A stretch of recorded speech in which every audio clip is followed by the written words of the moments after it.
The dust-laden wind carried the sound of a woman's sobs across the parched Wyoming prairie as Gwendolyn Kent knelt in the abandoned cemetery on the outskirts of Concord, her trembling fingers tracing the names of the 3 infant graves that bore her husband's surname. It was 1876, and at 26, Gwendolyn had already endured more heartache than most women twice her age, 3 miscarriages in 4 years of marriage, followed by the cruel abandonment of a husband who declared he needed a woman who could give him sons. The cemetery was silent except for her quiet weeping and the occasional call of a meadowlark. The modest wooden markers stood like accusing fingers pointing toward heaven's small monuments to her failure as a woman, or so she had been made to feel. Her husband Thomas had left 6 months ago, riding eastward with barely a goodbye, leaving only a hastily scrawled note explaining that he was seeking an annulment.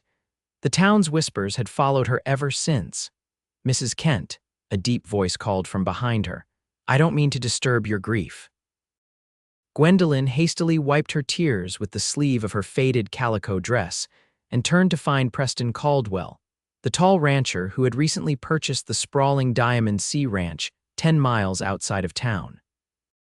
She had seen him occasionally at church or the general store, always polite but distant, a quiet man of perhaps 30 who kept mostly to himself, despite the not-so-subtle attempts of Concord's eligible women to catch his attention. "Mr. Caldwell," she acknowledged, attempting to regain her composure. "I didn't realize anyone else was here." His weathered face, tanned from long days in the saddle, showed concern beneath the shadow of his wide-brimmed hat. "I was visiting my parents' graves," he explained, nodding toward a small plot several yards away. "I didn't mean to intrude." "You aren't intruding," she assured him, rising to her feet and brushing the dirt from her skirts.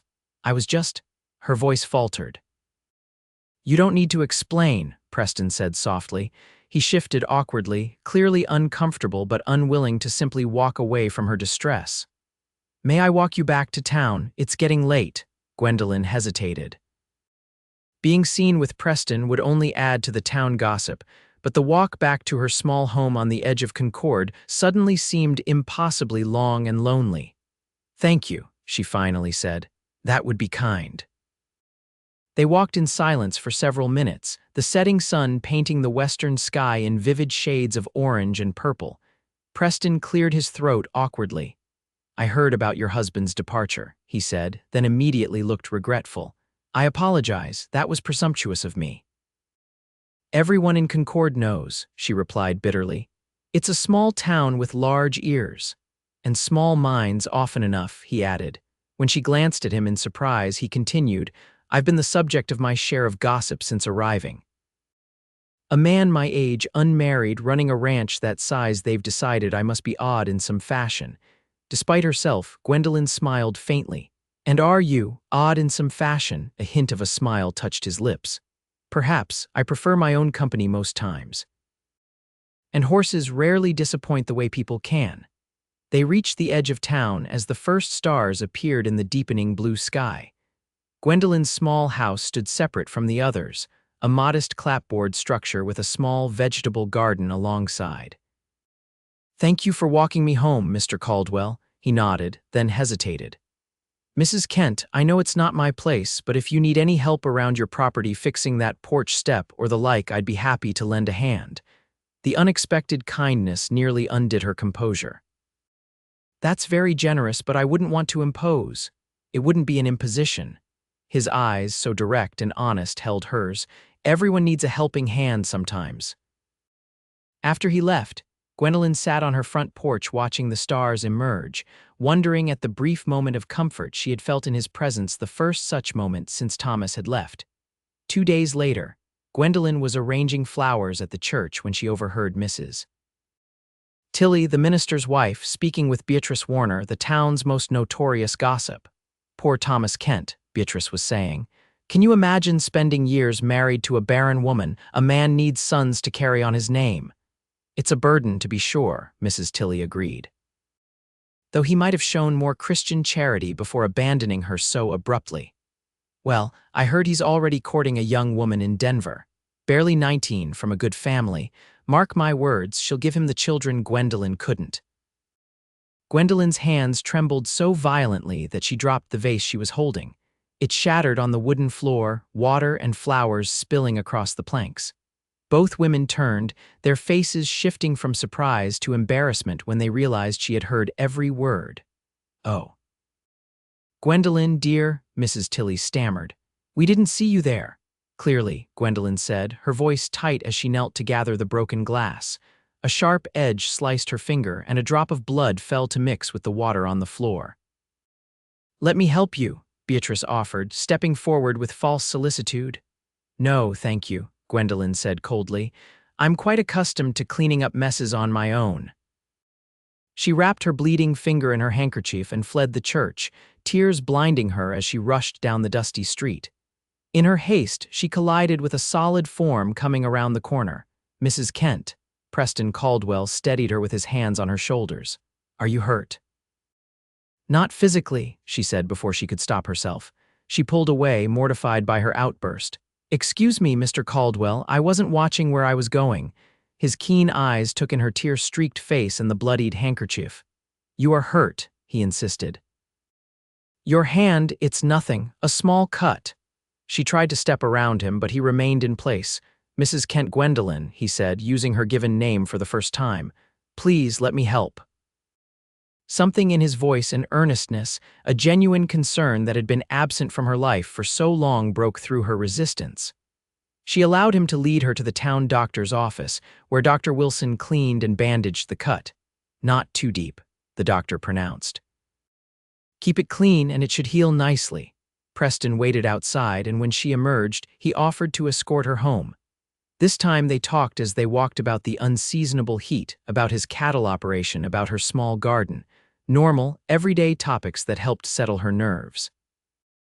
At her gate, she paused. "Thank you for your kindness, Mr. Caldwell." "Preston," he corrected, "and it was no trouble." He hesitated, then added, "I noticed that porch step still needs fixing." Gwendolyn smiled despite herself. "Are you offering again?" "I am," he said simply. "Tomorrow afternoon, if that suits you." True to his word, Preston arrived the next day with tools and lumber. He worked efficiently, replacing not only the broken step but reinforcing the entire porch while Gwendolyn brought him cool water and watched in fascination. His strong hands moved with surprising delicacy for such a large man. "You're very skilled," she observed. He shrugged modestly. "When you run a ranch, you learn to fix things yourself or go broke paying others to do it. Is it difficult managing such a large operation alone?" "Sometimes," he admitted. "My foreman, Miguel, is worth his weight in gold and I have good hands, but there are moments when decisions need making and in the end they fall to me." He hammered in the last nail and tested the step. "There, that should hold firm now." "I wish I could repay you somehow," Gwendolyn said. Preston wiped his brow with a bandana. "Well, I wouldn't say no to a meal that isn't my own cooking, if that wouldn't be improper," he added quickly. Gwendolyn knew it would indeed raise eyebrows for her to entertain a single man, especially with her husband gone but no divorce finalized. But the loneliness of her empty house suddenly seemed unbearable compared to the prospect of companionship, even for a few hours. "I think I can manage dinner," she said with a small smile. "Though I should warn you, I'm not known for my cooking skills." "I eat beans from a can most nights," Preston replied with a chuckle. "Anything hot and not burned is a feast to me." That evening, they shared a simple meal of roast chicken, potatoes, and fresh bread. Preston ate with obvious enjoyment, complimenting her cooking with such enthusiasm that Gwendolyn couldn't help but laugh. "You must truly be desperate for a home-cooked meal if my humble fare impresses you this much." "It's not just the food," he said, his voice growing serious. "It's the company." After dinner, they sat on the newly repaired porch as twilight settled over Concord. Preston told her about his childhood in Missouri, about his time scouting for the Army during the war, and his dream of building a ranch in Wyoming. In turn, Gwendolyn spoke of growing up in Pennsylvania, her journey west as a young bride full of hope, and her love of gardening and books. Neither mentioned Thomas or her childless state, but the unspoken topics hovered between them like shadows as the evening deepened. "I should go," Preston said finally, rising reluctantly. "Thank you for dinner." "Thank you for fixing my porch," she replied, "and for being kind." In the weeks that followed, Preston found numerous reasons to visit Concord and invariably to stop by Gwendolyn's house. He fixed her leaking roof, built shelves for her kitchen, and brought her seedlings for her garden from his ranch. Each visit ended with them talking on the porch or sharing a meal, growing more comfortable in each other's presence. The town noticed, of course. Whispers followed Gwendolyn at church and in the mercantile. Mrs. Tilly made pointed remarks about proper behavior for a married woman, while Beatrice Warner speculated openly about the nature of the relationship. "I don't care what they say," Preston told her firmly when she mentioned the gossip. "People will talk regardless of what we do. I enjoy your company, and unless you'd rather I stayed away, I'll continue to visit." "I don't want you to stay away," Gwendolyn admitted. "These past weeks they've given me back something I thought I'd lost." "What's that?" he asked, his eyes holding hers. "Hope," she said simply. One afternoon in late summer, Preston arrived with a letter in his hand and a grave expression. "This came for you," he said, holding out the envelope. "The postmaster gave it to me when he saw I was heading this way." Gwendolyn recognized Thomas's handwriting immediately. With trembling hands, she opened it and read the brief contents. "He's obtained the annulment," she said, her voice hollow, "and he's married to a woman named Clara. They're expecting a child in the winter." A bitter laugh escaped her. "How fortunate for him." "I'm sorry," Preston said quietly. "Are you?" She looked up, suddenly angry not at Preston but at the unfairness of it all. "Aren't you relieved? Now you won't be seen keeping company with a married woman." "Gwendolyn, he left because I couldn't give him children," she said, the words bursting from her like a dam breaking. 3 babies, Preston, 3 little souls that never drew breath, and each time he looked at me with more disappointment, more resentment, as if I had failed him deliberately. Tears streamed down her face. "Nobody wants a barren woman," she cried, the pain of years spilling out. Preston stepped forward, his face resolute. "I want the woman, not just children," he replied with quiet intensity. "I want you, Gwendolyn, just you." She stared at him, stunned by his declaration. "I know it's too soon," he continued. "I know you're hurting. But I've come to care for you deeply these past months. Your strength, your kindness, your courage, those are what matter to me, not whether you can bear children." "You say that now," she whispered. "But someday, if we decide to have a family, there are children who need homes," he said. "Orphans from the war, from disease, from poverty, but that's for the future to decide. Right now, all I know is that I've never met a woman like you, Gwendolyn Kent." She closed her eyes, overwhelmed. "I need time," she said finally. It's too much at once." "Take all the time you need," he said gently. "I'm not going anywhere." True to his word, Preston gave her space in the days that followed. He still came to town, still greeted her warmly when their paths crossed, but he didn't visit her home or press his case. Gwendolyn found herself missing their conversations, their easy companionship, and the sense of safety she felt in his presence. One evening, a sudden autumn thunderstorm broke over Concord. Gwendolyn sat by her window, watching lightning split the sky when a knock came at her door. She opened it to find Preston standing there, soaked to the skin. "I was worried about your roof," he explained, rainwater dripping from his hat. "That last patch I put on might not hold in this downpour. Come in before you catch your death," she said, ushering him inside. She brought him towels and a blanket, then built up the fire while he removed his wet coat and hat. "The roof seems fine," she told him as she set a pot of coffee on the stove. "But I'm glad you came." He looked up, his expression cautiously hopeful. "I've missed you," she admitted. "I've had time to think, and I realized something. When Thomas left, I believed I'd never feel anything again except pain and shame. But then you came along with your kindness and your way of seeing me as a whole person, not just a failed wife." She took a deep breath. "I don't know what the future holds, but I know I want you to be part of it." Preston crossed the room in 2 strides and took her hands in his. "I meant what I said, Gwendolyn. I want you, just you. Whatever comes with that, we'll face together." Their first kiss was gentle, tentative, a question and an answer both. When they pulled apart, Gwendolyn saw in Preston's eyes everything she had ever hoped to find: acceptance, admiration, and something deeper that made her heart race. "Stay until the storm passes," she whispered. He smiled. I intend to stay through every storm that comes our way from now on." As autumn turned to winter, their courtship progressed with a deliberate pace that respected Gwendolyn's need to heal and the town's tendency to gossip. Preston came to Sunday dinner each week, accompanied her to church, and took her on drives around his ranch. They read books together by the fire, planned improvements to both their homes, and gradually built a foundation of trust and understanding. On Christmas Eve, with snow falling gently outside, Preston knelt before Gwendolyn in her small parlor. "I know it hasn't been a full year since your annulment," he said, holding out a simple gold ring. "If you want to wait longer, I understand, but I love you, Gwendolyn Kent. I want to build a life with you, a life filled with all the joy and purpose we can create together. Will you marry me?" Tears filled her eyes, but they were tears of happiness this time. "Yes," she said, her heart fuller than she had ever thought possible. "Yes, I will marry you." They were married on a bright spring day in 1877, with wildflowers decorating the small church in Concord. The town had gradually come to accept their relationship, particularly after Preston made it clear that anyone who spoke ill of his bride would no longer be welcome at the Diamond Sea Ranch, a significant consequence in a community where his business was increasingly important to the local economy.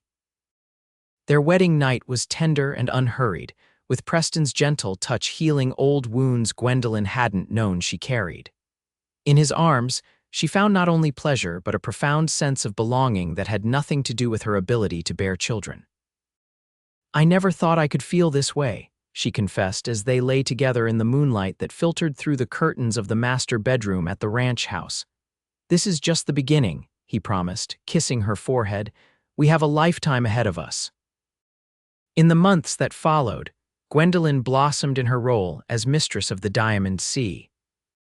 She created a home filled with warmth and beauty, planted an extensive garden that supplied vegetables to the ranch hands, and even learned to ride alongside Preston as he checked the far reaches of his property. Their happiness was complete when, that autumn, a letter arrived from the territorial orphanage in Cheyenne. A brother and sister, 4-year-old William and 6-year-old Sarah, had lost their parents to influenza. They needed a home, preferably together.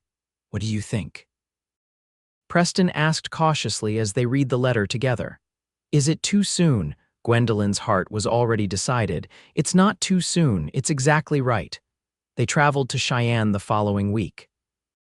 William was a solemn little boy with serious brown eyes and a protective stance toward his sister. Sarah was thin and quiet, with tangled blonde hair and a wary expression that softened only when she looked at her brother. "Hello," Gwendolyn said gently, kneeling to their level. "I'm Gwendolyn and this is Preston. We've come a long way to meet you." "Are you going to separate us?" Sarah asked, her small hand gripping her brother's tightly. "No," Preston said firmly, joining Gwendolyn on his knees. "We want both of you to come live with us if you'd like to." "Do you have horses?" William asked, his first words since they'd arrived. Preston smiled. "We have many horses, and cows and chickens and a dog named Scout who desperately needs someone to throw sticks for him." The children exchanged a look, a silent communication that spoke of their bond. Sarah nodded slightly and William turned back to them. "We'll come," he said with the gravity of someone much older. "But you have to promise we'll stay together."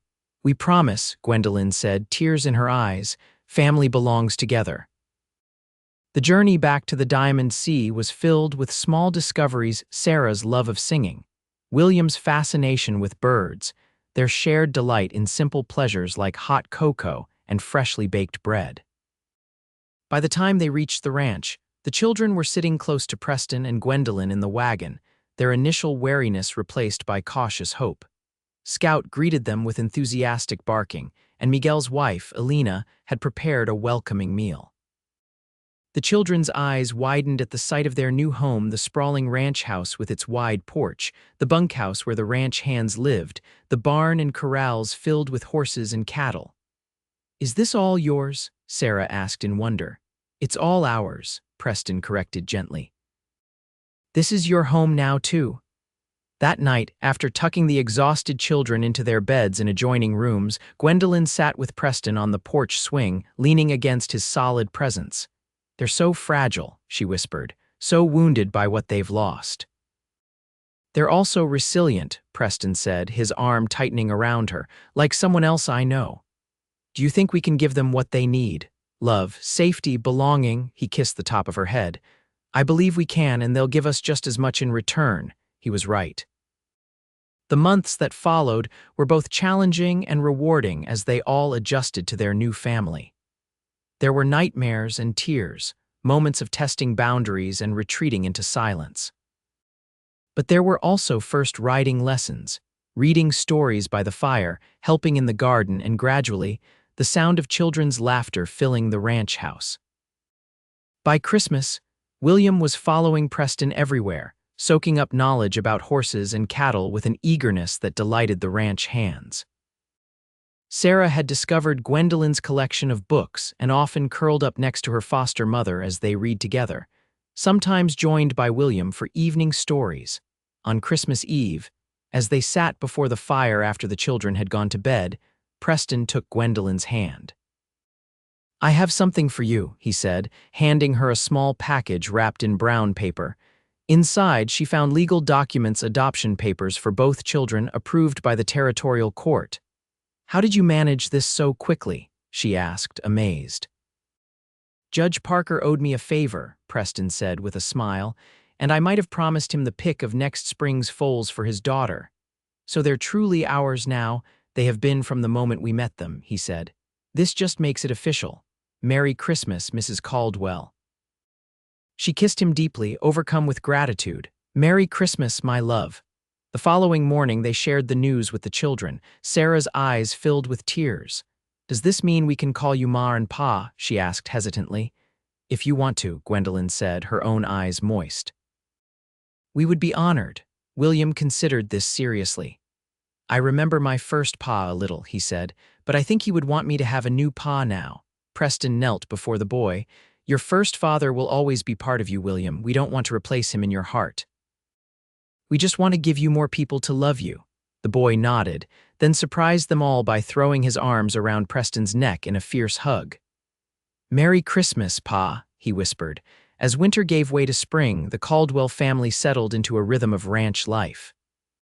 The children thrived in the open spaces, gaining weight and color and confidence. Sarah discovered a talent for drawing, filling sketchbooks with surprisingly accurate renderings of the animals and landscape. William revealed an aptitude for horsemanship that made Preston beam with pride. In April, as they celebrated Sarah's 7th birthday, Gwendolyn felt the first stirrings of a familiar nausea that she had experienced 3 times before. She said nothing, afraid to hope, afraid to worry Preston with what might be just an illness. But when the symptoms persisted, she finally consulted Dr. Wilson in town. Well, Mrs. Caldwell, he said after examining her, it appears congratulations are in order. You're expecting a child, I'd say about 2 months along. Gwendolyn stared at him in disbelief. Are you certain? After my history, sometimes these things happen, he said kindly. Your body has had time to heal, and from what I can see, you're in excellent health now, much better than during your first marriage. Rest, good food, and that husband who looks at you like you hung the moon, those are the best medicine. She rode home in a daze, her mind racing with hope and fear. Preston was working in the corral with William when she arrived, teaching the boy how to gentle a young colt. She watched them for a moment, her husband's patient instruction, her son's determined concentration, and felt a surge of love so powerful it nearly took her breath away. Preston, she called softly, could I speak with you? He must have heard something in her voice, because he immediately handed the lead rope to Miguel and came to her side. What is it? Are you all right? Can we talk privately? They walked to the shade of a large cottonwood tree out of earshot of the others. Gwendolyn took a deep breath, twisting her hands nervously. I saw Dr. Wilson today, she began. I've been feeling unwell and I wanted to be sure it wasn't serious. Concern filled Preston's face. What did he say? Is it bad? A smile trembled on her lips. It depends on your perspective. He says I'm with child. Preston froze, his expression shifting from worry to disbelief to wonder. A baby, our baby, she nodded, tears filling her eyes. I'm afraid to believe it. After what happened before, this time is different, he said firmly, pulling her into his arms. You're different. We're different. Everything about our life together is stronger and healthier than what you had before. But if something happens, then we'll face it together, he said, his voice thick with emotion. But Gwendolyn, my love, let's not borrow trouble. Let's celebrate this miracle for what it is. He placed a gentle hand on her still flat stomach. Our child, a new life created from our love.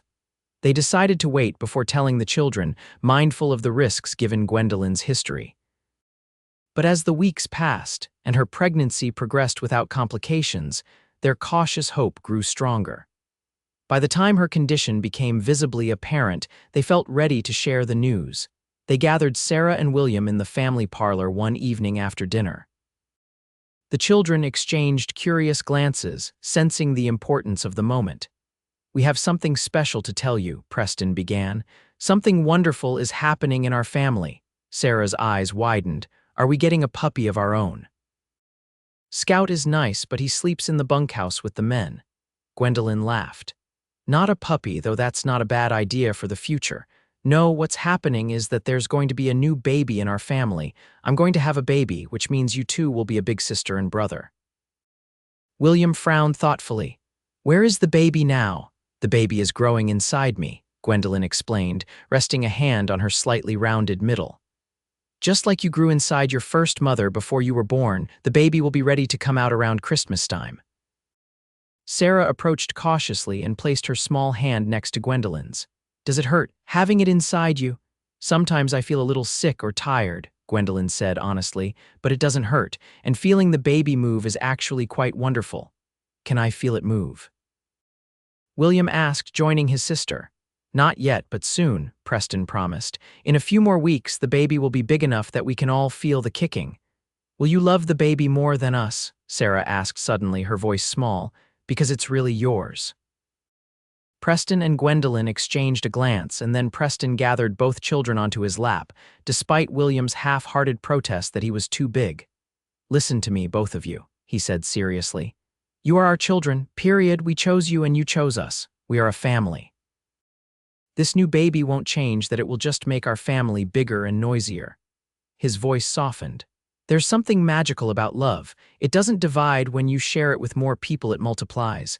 Gwendolyn knelt beside them, taking Sarah's hand. Your pa is right. We couldn't love you more if I had carried you in my body. You are our children in every way that matters. Sarah considered this, then nodded decisively. I'm going to be the best big sister ever, she declared. I can teach the baby to draw and sing. And I'll teach it to ride, William added, not to be outdone. When it's big enough. As summer turned to fall, Gwendolyn's pregnancy continued without the complications that had plagued her previous ones. Dr. Wilson attributed this to her improved overall health and the absence of the constant stress she had lived with during her first marriage. Preston was attentive without being overprotective, the children excited and involved, and the entire ranch community supportive. Elena taught Gwendolyn traditional Mexican remedies for pregnancy discomforts. Miguel's teenage daughter offered to help more with the household chores, and even the gruffest ranch hands found excuses to carry heavy items or complete tasks that might strain her. It was, Gwendolyn reflected often, like being wrapped in a blanket of care woven by many hands. In October, as her belly grew rounder and the baby's movements became more pronounced, Gwendolyn received an unexpected letter. It was from Thomas, her former husband. He's writing to congratulate us, she told Preston after reading it, her voice reflecting her surprise. He says he heard about our family from a mutual acquaintance who passed through Denver. He and his wife have a son now, and he wishes us well with our growing family, as he puts it. Preston's expression was guarded. That's generous of him, I suppose. Gwendolyn folded the letter thoughtfully. It feels like closing a circle somehow. He has what he wanted, a son, and I have so much more than I ever dreamed possible. She looked up at her husband with shining eyes. I have a true partner, 2 wonderful children, and another on the way. I have this beautiful home and community. Most of all, I have love.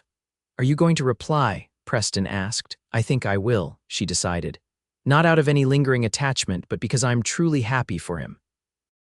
His leaving was painful at the time, but it set me on the path that led to you. How can I regret that now? Preston pulled her close, his hand resting protectively over their unborn child. You continue to amaze me, Gwendolyn Caldwell. Your capacity for forgiveness and grace is boundless. Not boundless, she corrected with a smile. But I've learned that bitterness is a poison that only hurts the one who carries it. I'd rather fill my heart with gratitude for what I have than resentment for past hurts. As November brought the first snows to Wyoming, preparations for the baby's arrival intensified. Preston converted a small room adjacent to their bedroom into a nursery, building a cradle with his own hands from cherry wood he had been saving for a special project. Sarah decorated it with painted flowers and birds, while William contributed a mobile made of carved wooden animals that Preston helped him create. Elena and the other ranch wives organized a baby gathering, the frontier equivalent of a modern shower, where women from miles around brought practical gifts, advice, and good wishes. Even Mrs. Tilly and Beatrice Warner attended, their former gossip apparently forgotten as they cooed over tiny garments and shared tips for easing a newborn's colic. It's remarkable how things change, Gwendolyn commented to Preston later. 2 years ago, those same women were whispering behind my back about my barrenness. People can surprise you, Preston replied, sometimes in good ways, and you've won them over with your kindness and dignity even when they didn't deserve it. The baby arrived during a howling blizzard 2 weeks before Christmas. Preston had insisted on bringing Dr. Wilson to stay at the ranch once Gwendolyn entered her final month, a precaution that proved wise when her labor began in the middle of the night with snow already piling against the windows. The birth was long but uncomplicated, with Preston refusing to leave her side despite the doctor's initial protests that the birthing room was no place for a husband. By mid-afternoon, as the storm began to abate, their son entered the world with a robust cry that brought tears to both parents' eyes. "He's perfect," Preston whispered, cradling the swaddled infant with reverent hands. "Absolutely perfect. What shall we name him?" Gwendolyn asked, exhausted but radiant. They had discussed various options but had decided to wait until they met their child. Preston looked down at the tiny face, so serious and new. "What about James? After my father, James Caldwell," Gwendolyn tested the name. "It's strong and dignified." "I like it. James Thomas Caldwell," Preston amended, surprising her. "If you agree. Your past is part of what brought you to me, and I don't want to erase it." Overwhelmed by this gesture of acceptance, Gwendolyn could only nod through her tears. When Sarah and William were finally allowed in to meet their new brother, their awe and immediate devotion completed Gwendolyn's joy. Sarah spoke in a whisper, as though afraid her normal voice might break the baby, while William solemnly promised to teach James to ride and rope when he's bigger than a potato. That night, with the baby sleeping in his cradle beside their bed and the other children finally settled after the excitement, Preston sat beside Gwendolyn and took her hand. "I have a confession," he said quietly, "something I've never told you." Gwendolyn looked up, curious. "What is it?" "The first time I truly saw you was at the cemetery. That day I found you crying by those little graves. You looked so broken, yet so dignified in your grief." His voice grew husky with emotion. "I had noticed you before, of course." It was impossible not to notice the most beautiful woman in Concord. But that day, I saw your heart, your strength, and I knew somehow that you were the woman I had been waiting for my entire life. "Even knowing I might never give you children?" she asked softly. "That never mattered to me," he said firmly. "I meant what I said that day you got Thomas's letter. I wanted you, your heart, your mind, your soul, just you, Gwendolyn. Everything else, the children, the home we've built together, this miraculous new life, these are blessings beyond measure, but they're not why I love you." She reached up to touch his face, tracing the familiar lines that had become so dear to her. "How did I get so fortunate?" "To find a man who sees me as whole and complete, just as I am." "I'm the fortunate one," he insisted. "You rebuilt yourself from heartbreak and taught me the true meaning of courage." He glanced at the cradle where their son slept. "And now you've given me a legacy I never thought to have." Gwendolyn smiled, thinking of the complete circle of their family, the children who had come to them through loss and the child they had created together. Not just a legacy, she corrected gently, a future for all of us. As the years passed, the Caldwell family thrived. The Diamond Sea Ranch prospered under Preston's management, eventually becoming one of the largest and most successful operations in the territory. William grew into a capable young man who shared his father's passion for ranching and eventually took over much of the daily management. Sarah's artistic talents blossomed, leading her to study art in Denver before returning to Wyoming to document the changing frontier in paintings that would one day hang in museums. James was joined by a sister, Elizabeth, 2 years later, completing their family. The ranch house expanded to accommodate their growing needs, but it never lost the warm, welcoming atmosphere that Gwendolyn had created. On their 10th wedding anniversary, Preston surprised Gwendolyn with a special gift, a small bronze statue of a family, crafted by an artist in San Francisco based on a photograph he had sent. It depicted all 6 of them, captured in a moment of joyful togetherness. "To remind us always of what matters most," he said as she unwrapped it with tears in her eyes. "As if I could ever forget," she replied, her heart full. "You gave me everything I thought was lost to me, a family, a purpose, a love that grows stronger with each passing day." That evening, as they sat on the porch swing watching the sunset paint the Wyoming sky in brilliant hues of gold and crimson, their children's laughter echoing from the yard where they played an improvised game of tag, Gwendolyn leaned against her husband's shoulder. "Do you ever think about how differently our lives might have turned out?" she asked. "If Thomas hadn't left, if you hadn't found me that day in the cemetery, if we hadn't taken the chance on each other, despite what everyone might say," Preston's arm tightened around her. "I believe we would have found each other somehow," he said with quiet certainty. "Some things are meant to be, Gwendolyn. Some loves are written in the stars long before we recognize them ourselves." She smiled, thinking of all the twists of fate that had brought them together, the heartbreak and loss that had ultimately led to such abundant joy. "I used to think my value as a woman was tied to my ability to bear children," she mused. "It's what I was taught, what society expected. When I couldn't give Thomas sons, I believed I was worthless." "You were never worthless," Preston said fiercely. "Never. I know that now," she assured him, placing her hand over his. "You helped me see it, but I had to learn to believe it myself. And look what happened when I did, when I finally understood that I was enough, just as I was." She gestured toward their children, now engaged in an animated discussion about whether the family dog was allowed to be it in their game of tag. "We created this," she said softly. "Not just James and Elizabeth, but all of it. This family, this home, this life. We created it together from love that had nothing to do with obligations or expectations." Preston kissed her temple. "And we'll keep creating it every day for the rest of our lives." As darkness fell, and the first stars appeared in the velvet sky, the Caldwell family gathered on the wide porch of their ranch house. William and James were debating the merits of different horse breeds. Sarah was sketching the sunset in her ever-present notebook, and Elizabeth was curled against her mother's side, half asleep. Gwendolyn looked around at these people who were her heart's treasures and remembered the desperate woman who had once knelt alone in a cemetery, believing her life was over. If she could have seen this future, then the love, the laughter, the sense of belonging, perhaps she would have understood the truth that Preston had taught her. That her worth had never depended on what her body could or couldn't do, but on the boundless capacity of her heart to love and be loved in return. That night, as she and Preston lay together in the quiet darkness of their bedroom, she whispered, "Thank you." "For what?" he asked, his voice drowsy with approaching sleep. "For wanting the woman, not just the children, for seeing me when I couldn't see myself, for everything." He pulled her closer, his heartbeat strong and steady against her cheek. "Always," he promised, "always and forever."